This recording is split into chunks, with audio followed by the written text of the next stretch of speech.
नमस्कार साथियों, कैसे हैं आप सभी। मैं के वर्मा अपने YouTube चैनल पर आपका स्वागत करता हूं। साथियों, आज अपन मैथमेटिक्स की एक क्लास है वो रेगुलर स्टार्ट कर रहे हैं। मैथ के अंदर अपन स्टार्ट करेंगे बिल्कुल शून्य से, यानी शून्य से शिखर की ओर अपना एम होना चाहिए। जो शून्य से शिखर की ओर हम मैथ की आज शुरुआत करने वाले हैं, वे विद्यार्थी जो मैथ के बारे में बिल्कुल भी नहीं जानते हैं वो भी आज से शुरुआत करेंगे।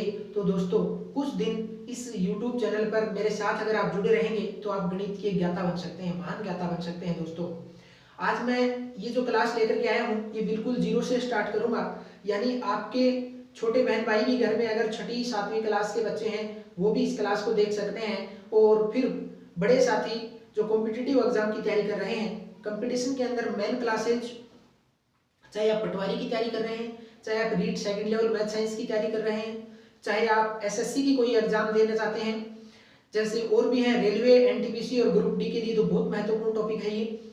तो साथियों, हमेशा रेगुलर इस क्लास को अगर आप देखना चाहते हैं तो साथ में नीचे बने जो रेड कलर का सब्सक्राइब बटन है उसे दबाएं और साथ में जो बेल आइकन है उसे भी आप प्रेस करें ताकि आने वाली हर वीडियो का नोटिफिकेशन आपको प्राप्त हो जाए और आप अपने घर में बैठे मात्र 20-25 मिनट के अंदर ये रोजाना 20-25 मिनट का अध्ययन करने के बाद एक दिन आप गणित के बारे में बहुत कुछ जान जाएंगे। दोस्तों, ये क्लास आर्ट के उन स्टूडेंट के लिए है जो गणित से डरते हैं।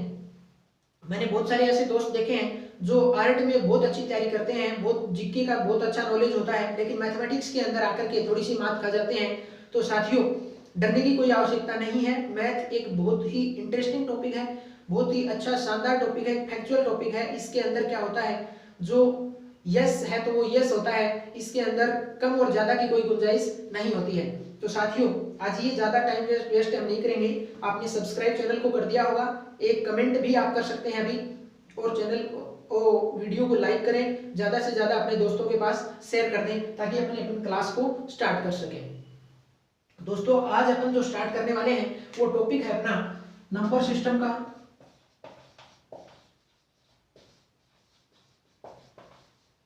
नंबर सिस्टम की शुरुआत से लेकर के पूरी संख्याओं के बारे में संपूर्ण जानकारी हम ले लेंगे ताकि ये मैथ का है ना, ये एक बिल्कुल बेसिक कंसेप्ट होता है। ये क्लियर होने के बाद हम धीरे धीरे उच्च लेवल की जो टॉपिक होते हैं उनको भी पढ़ेंगे। साथियों, आप विश्वास कीजिए, यहाँ से आपको लगातार एक वीडियो रोजाना मिलेगा और उस वीडियो के जरिए एक दिन में आपको प्रतिशत, लाभ हानि और ब्याज जैसे क्वेश्चंस हैं उनको मैं आपको बस कुछ सेकंडों में सरल करना भी सिखा दूंगा। दोस्तों, आप जुड़े रहिए मेरे साथ। नंबर सिस्टम की जो मैं आज शुरुआत कर रहा हूं, तो साथियों, नंबर सिस्टम की शुरुआत होती है सबसे पहले डिजिट से। डिजिट का मतलब क्या होता है, अंक। अंक यानी गणित की जितनी भी संख्याएं होती हैं वो मात्र 10 डिजिट से मिलकर बनी होती हैं दोस्तों। और वो 10 डिजिट कौन से हैं, 0, 1, 2, 3, 4, 5 और ऐसे आप अगर चलते जाते हैं तो 9 तक। बस ये 10 डिजिट हैं साथियों, जिनसे पूरी की पूरी गणित और सारी की सारी जितनी भी बड़ी नंबर्स हैं, संख्याएं हैं, वो सारी बनती हैं। वो इन अंकों की सहायता से ही बनाई जाती हैं साथियों। ठीक है, अब हम देखेंगे कि इनसे कौन कौन सी संख्याएं बनती हैं और फिर उन संख्याओं के कितने पार्ट होते हैं, कितने भागों में उन संख्याओं को बांटा गया है। तो देखिए, ये जो संख्याएं हैं, ये जो अंक हैं, अगर इनको एक साथ लिख दिया जाए, जैसे मैंने 8 और 9 को एक साथ लिख दिया, अब ये 89 बन गया ना। अब ये 89 एक संख्या बन गई दोस्तों। यानी इन अंकों को अगर हम इकाई दहाई के रूप में लिखें या अंकों को एक साथ कमेंटली लिखें तो एक संख्या का रूप ले लेते हैं। और ऐसी ऐसी संख्याएं असंख्य होती हैं, बहुत सारी होती हैं, इसलिए इन संख्याओं को अलग अलग भागों में बांट करके इनके टुकड़े कर दिए गए हैं और इनको कुछ विशेष नाम दे दिए गए हैं साथियों। यानी उन्हें हम कहते हैं संख्याओं के प्रकार।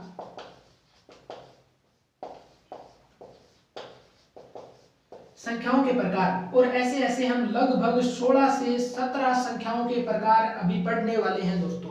16 से 17 भाग इन संख्याओं के पढ़ने वाले हैं, जिसके बाद संख्याओं से रिलेटेड आपके कोई भी समस्या कभी भी नहीं रहेगी साथियों। तो जुड़े रहिए लगातार। शुरुआत करते हैं हम संख्याओं के प्रकार की, यानी संख्याएं कितने प्रकार की होती हैं और उनमें मुख्य कौन कौन से भाग हैं वो देखिए दोस्तों। सबसे पहले संख्याओं का एक भाग आता है नेचुरल नंबर, प्राकृत संख्याएं जिसे कहा जाता है।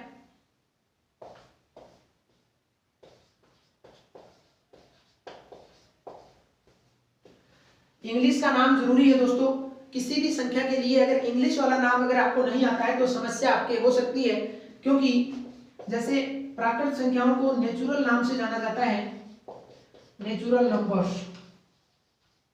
तो दोस्तों इसका जो फर्स्ट है ना डिजिट, ये एन फर्स्ट कैरेक्टर, तो उससे पूरी की पूरी प्राकृत संख्याओं को दर्शाया जाता है। आपको कहीं भी मिलेगा प्राकृत संख्याएं तो एन से लिखी हुई मिलेगी, ठीक है। इसलिए इंपॉर्टेंट है कि आपको इंग्लिश वाला नाम भी जरूरी हो, ज्यादा मुश्किल है नहीं। नेचुरली हम देखते हैं कि जैसे प्राकृत नाम आता है तो हम यहाँ पर नेचुरल नाम अपने दिमाग में ऑटोमेटिक इमेज बन जाती है।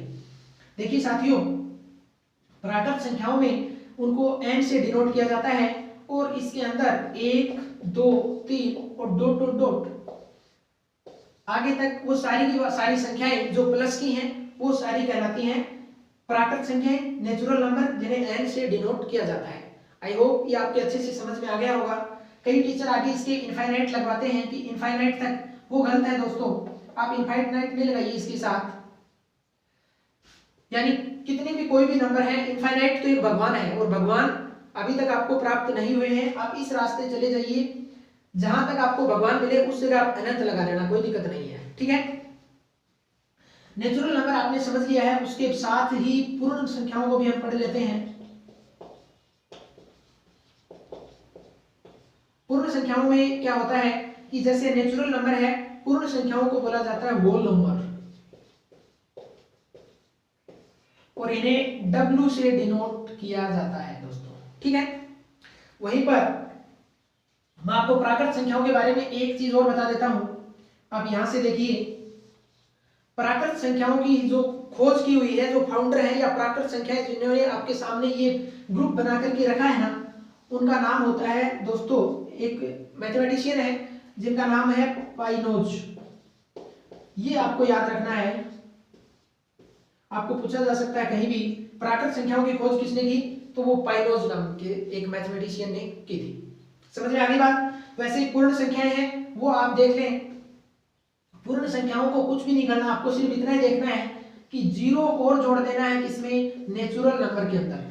जो प्राकृत संख्याएं आपने ली हैं उनके साथ अगर जीरो को और शामिल कर लिया जाए तो वो हो जाती हैं पूर्ण संख्याएं, एक सेट ऑफ होल नंबर्स, यानी 0 1 2 3 और डॉट डॉट डॉट, और ये होती हैं होल नंबर जिन्हें W से लिखा जाता है दोस्तों, ठीक है। आ गया समझ में आपके। वहीं पर अपन बात कर लेते हैं तीसरा एक महत्वपूर्ण पार्ट ऑफ नंबर्स, जिसे इंटीजर्स यानी पूर्णांक कहते हैं। पूर्णांक, इंटीजर्स। देखिए साथियों, अब आप सोच रहे होंगे कि इंटीजर्स को I से लिखते होंगे, लेकिन हम इसे I से नहीं लिखेंगे, इसे हम Z से लिखते हैं। इसका भी एक रीजन है साथियों, Z से ऐसे नहीं लिखा जाता। इसका रीजन है Z से लिखने के लिए, क्योंकि पूर्णांक जो नंबर हैं उनके फाउंडर यानी पूर्णांक संख्याओं के जो आपके सामने ये जो ग्रुप पूर्णांक संख्याओं का इन्होंने निकाल करके रखा है, जैसे नेचुरल नंबर्स का पाइनोज साहब ने लिखा है, वैसे ही पूर्णांक का जील नाम के एक मैथमेटिशियन ने लिखा है, जीहलीन। ठीक है दोस्तों, ये हमारे मैथमेटिशियन हैं जिन्होंने पूर्णांक संख्याएं दी हैं, और पाइनोज साहब हैं जिन्होंने प्राकृत संख्याएं दी हैं, ठीक है। अब पूर्णांक के अंदर क्या होता है, तो पूर्णांक में दोस्तों 0 1 2 3 4 डॉट डॉट डॉट, ये तो होता है पूर्ण संख्याएं सारी।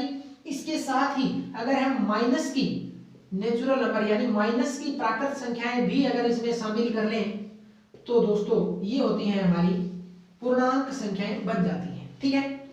नंबर लाइन के अंदर आपने नंबर लाइन पढ़ी होगी छोटी क्लास में, उसके अंदर भी ऐसे ही लिखा हुआ मिलता है, वो सारी की सारी पूर्णांक संख्याएं होती हैं। कोई दिक्कत है? चाहे तो आप इसका स्क्रीनशॉट ले सकते हैं।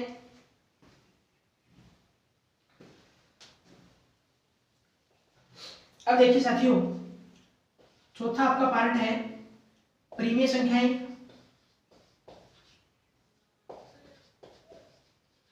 परिमेय संख्याएं देखिए साथियों क्या होती हैं, जिन्हें इंग्लिश में रेशनल नंबर के नाम से जाना जाता है, लेकिन इसे हम R से डिनोट नहीं करके क्यू से डिनोट करते हैं, क्योंकि आर से डिनोट करने के लिए एक पार्ट और आएगा जो इन सभी संख्याओं से बड़ा और एक वृहत पार्ट होता है, उसको आर से लिखा जाता है, वो होता है रियल नंबर्स, वास्तविक संख्याएं। इसलिए परिमेय संख्याओं को लिखते हैं हम क्यू से। और परिमेय संख्याओं के अंदर कौन सी संख्याएं आती हैं साथियों, जो P अपॉन क्यू की फॉर्म में लिखी जाती हैं। P अपॉन क्यू की फॉर्म में लिखने का मतलब ये हुआ, यानी वे संख्याएं जिनको हम एक दूसरे के बटे में लिख सकें। जैसे मान लीजिए आपके सामने 10 लिखा हुआ है, मैं इसे लिख रहा हूं 20 अपॉन में 2 लिख दिया, जैसे सपोज दैट, तो ये क्या है, परिमेय संख्या है। लेकिन अब आप कहेंगे क्या 10 को सीधा हम परिमेय नहीं लिख सकते, यानी अगर 5 होता तो दोस्तों 5 को भी अपन P अपॉन क्यू की फॉर्म में लिख सकते हैं, क्योंकि किसी भी नंबर के अपॉन में अगर 1 लगा लिया जाए तो वो हो जाती है कि परिमेय संख्या। साथियों बस ध्यान रखना है कि अपॉन में 0 नहीं होना चाहिए कहीं भी, यानी Q की वैल्यू है वो Q not is equal to 0 होना चाहिए, Q की वैल्यू 0 नहीं होनी चाहिए, अदरवाइज सारी की सारी संख्याएं क्या हो जाती हैं, परिमेय संख्या हो जाएगी। समझ में आ रही है बात। उसके साथ ही मैं आपको एक चीज और बता देता हूं कि P और Q बटे वाली जो संख्या है, ऊपर नीचे जो संख्याएं हैं, यानी इनको हम अंश और हर बोलते हैं। याद रखना इस चीज को, ऊपर वाली को अंश बोलते हैं, नीचे वाली संख्या को हर बोलते हैं साथियों। ये दोनों की दोनों क्या होनी चाहिए, जेड में से होनी चाहिए, यानी पूर्णांक होनी चाहिए। ठीक है, वहीं पर हम साथ ही साथ इसके साथ ही पढ़ लेते हैं अपरिमेय संख्या को।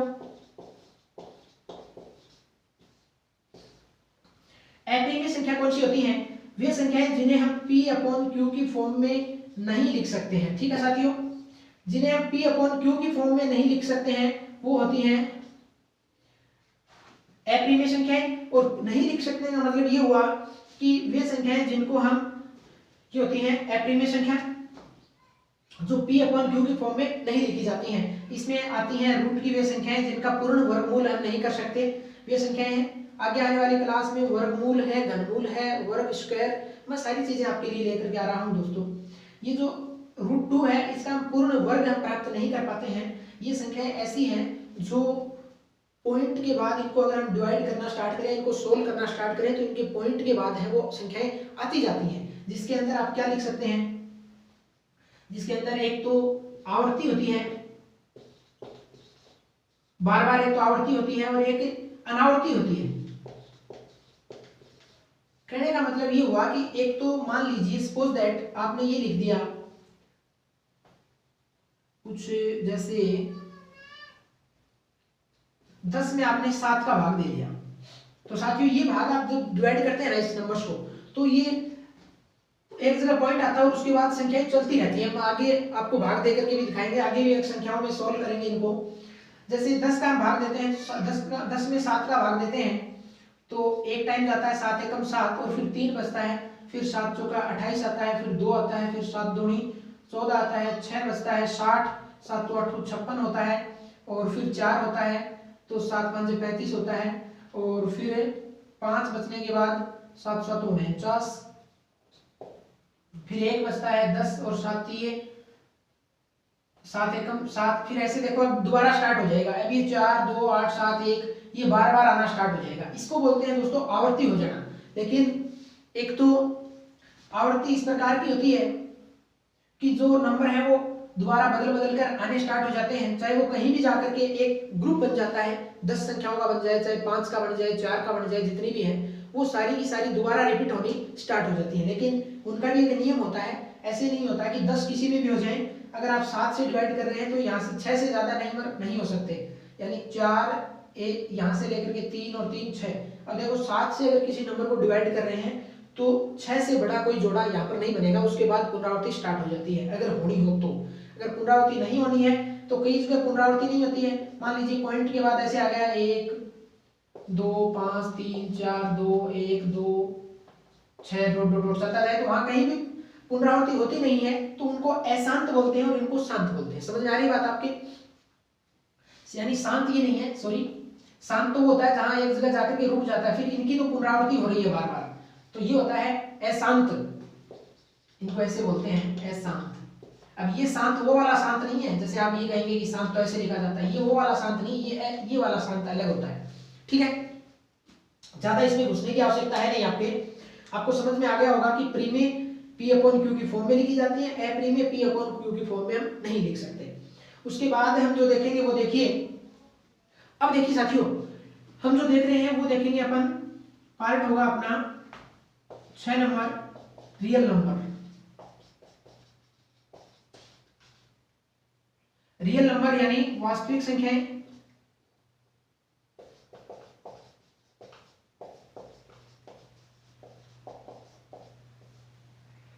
वास्तविक संख्याएं, और इनको दोस्तों आर से डिनोट किया जाता है।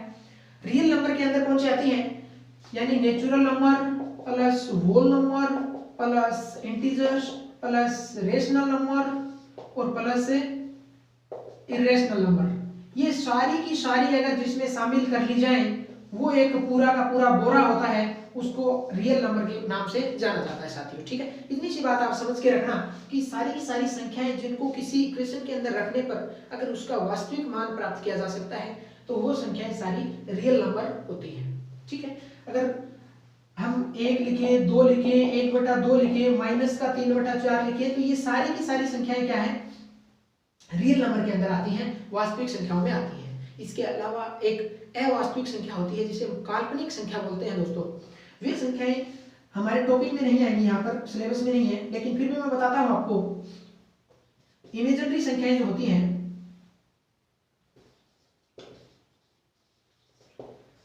उनको ऐसे लिखा जाता है, जैसे मान लीजिए रूट के अंदर 4 है तो आप उसकी वैल्यू आराम से फाइंड आउट कर सकते हैं, 2 आ गया।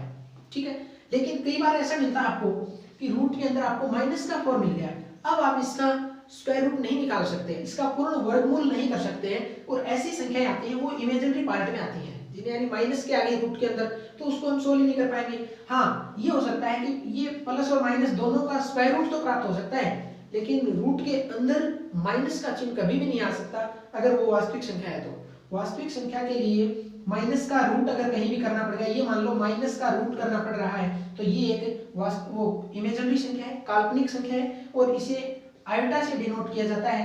ये बड़ी कक्षाओं में जब मैथमेटिक्स के लेवल पे आप काम कर रहे हैं तो वहां आपको सीखने को मिलता है, वो भी एक संख्याओं का एक पार्ट होता है, जिसे मैं 8वें नंबर पे लिख देता हूँ, जिन्हें सेमिस्टर संख्या बोलते हैं।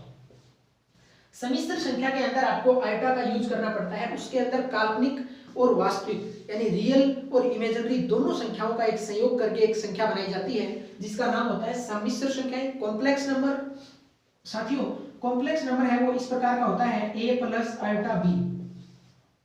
a प्लस आयोटा b का मतलब आप समझ रहे हैं क्या, यहाँ से a होता है वो तो होता है रियल नंबर, वास्तविक संख्या, और ये वाला पार्ट होता है, ये होता है यहाँ से इमेजिनरी पार्ट, काल्पनिक संख्या। ठीक है, बाकी ये हमारे कंपटीशन या 10th तक के लेवल में ये संख्या नहीं पूछी जाती समिश्र। 11th क्लास में जाने के बाद आपको समिश्र संख्या मिलती है, वो भी आप अगर मैथमेटिक्स के अंदर और ज्यादा जैसे बैंकिंग वगैरह की तैयारी करते हैं तो वहां आपसे पूछा जा सकता है। बाकी वो भी मैंने बता दिया आपको, ए रियल पार्ट होता है, ये इमेजिनरी पार्ट होता है, इसमें आयोटा है, ये ऐसी कोई वैल्यू है, आयोटा का मतलब रूट में -1 है यहाँ पे। ओके,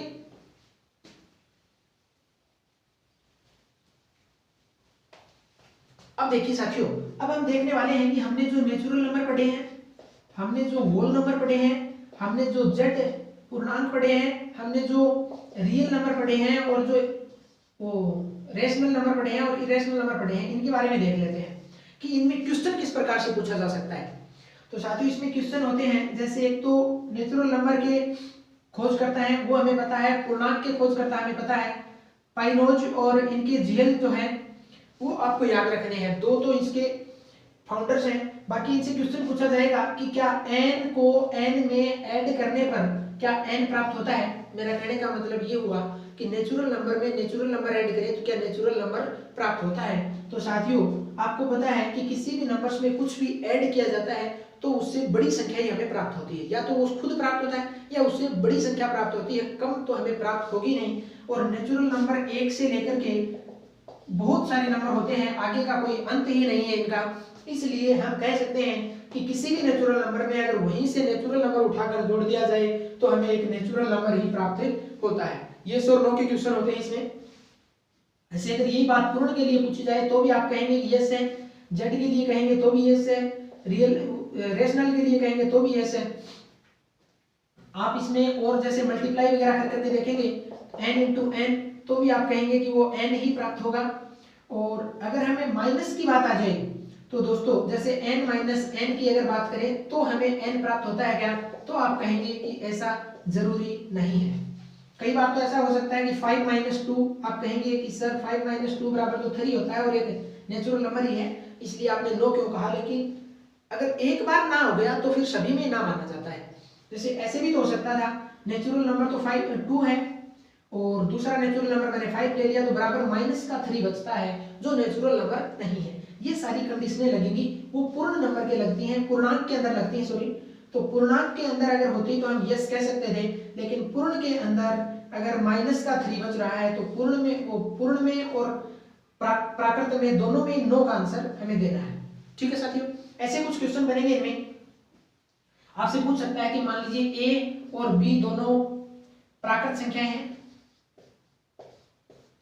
तो a अपॉन b प्राकृत होगा क्या, तो आप उसे बताएंगे कि ऐसे जरूरी नहीं है। कई बार ऐसा संभव है, कई बार ऐसा संभव नहीं भी है। जैसे मैंने आपके सामने लिख दिया कि a और b अगर दोनों प्राकृत हैं तो मैंने 3 लिख दिया और b का मैंने लिख दिया 4, तो अगर इसे अगर डिवाइड करेंगे तो ये प्राकृत संख्या प्राप्त नहीं होगी, ये पॉइंटों में कुछ डिवाइड होगा या यहाँ परिमेय संख्या में प्राप्त हो सकती है। तो ऐसे कुछ क्वेश्चन आपको मिलेंगे, कुछ प्रैक्टिस कीजिए। आगे के जो पार्ट है नंबर्स के, सम संख्याएं, विषम संख्याएं, भाज्य, अभाज्य, बहुत सारी संख्याएं हैं, वो हम अगले वीडियो में लेकर के आ रहे हैं। साथियों जुड़े रहिए। अगर अभी तक चैनल को लाइक शेयर सब्सक्राइब नहीं किया है तो साथियों नीचे रेड कलर में सब्सक्राइब है उसे ब्लैक कर दो, आप रेड कलर में सब्सक्राइब है उसे ब्लैक कर दो, साथ में बेल आइकन है उसे प्रेस कर दो ताकि आने वाली हर वीडियो का नोटिफिकेशन आपको प्राप्त हो सके।